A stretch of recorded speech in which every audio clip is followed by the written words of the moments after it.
In today's video, I'm going to teach you how to use guides and grids in PowerPoint effectively.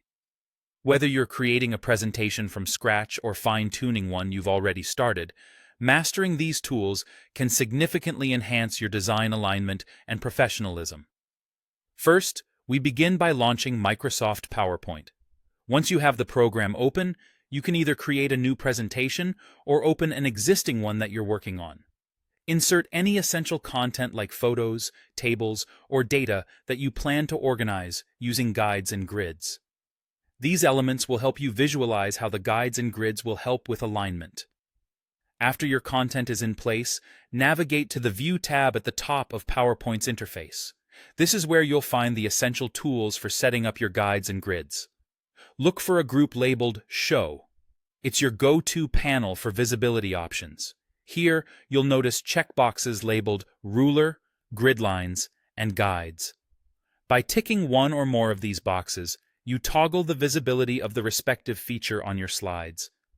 Feel free to select all three at once if you need to, as using them together provides a comprehensive reference framework that aids in precise content alignment. For more configuration options, look at the bottom right of the Show group for the grid settings. Clicking here opens up further customization choices.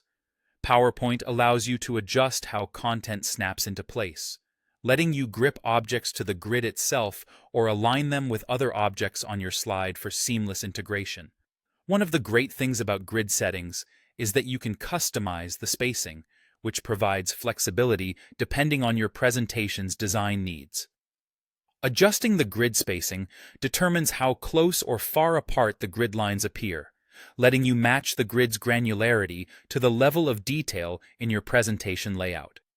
Furthermore, you have the option to display drawing guides on screen, which can help you maintain symmetry and balance across the slides. You may also choose to enable smart guides, which are handy, especially when aligning individual shapes or objects to one another, ensuring that every element lines up perfectly. When your grid and guide adjustments are complete, you can return to your main presentation view by clicking the Close Master View button located on the Slide Master tab. This action will take you back to your presentation with all changes seamlessly applied. Before finishing up, remember you have the option to set your chosen settings as the default.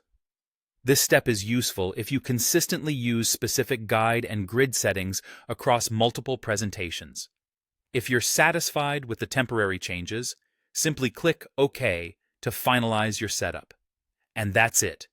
You've now equipped yourself with the knowledge to use guides and grids effectively in PowerPoint, making your presentations not only visually appealing but also professionally organized.